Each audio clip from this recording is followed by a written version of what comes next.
నీకంటే చాలానే చేశాం. మన ముఖ్యమంత్రి గారి కొత్త పథకం ఏంటో తెలుసా? మందేద్దాం చిందేద్దాం. డమ్మీ సీఎంఏ మరి ఇంత డమ్మీయా? ఇది ముఖ్యమంత్రి పదవా లేక మ్యూజికల్ చైర్స్ ఆట? ఇప్పుడు అర్ధరాత్రులు ప్రకటనలు చేయడం ఫ్యాషన్ అయిపోయింది. టైం బాలేదని స్వామీజీ చెప్పారు. ఓ స్టేట్ ఫ్యూచర్ అంతా ఒక స్వామీజీ చేతుల్లోనా?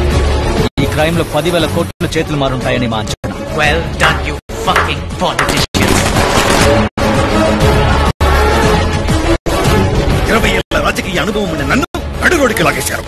2-3 రోజులైనా అల్లర్లు జరగాలి. అప్పుడే లా అండ్ ఆర్డర్ ప్రాబ్లం వస్తుంది. దానికోసమే సెంట్రల్ గవర్నమెంట్ వెయిట్ చేస్తాం. ఇది నాకు వచ్చిన అగ్ని పరీక్ష. అందుకని మన పార్టీ వాళ్ళని మనమే అరెస్ట్ చేసుకుంటామా?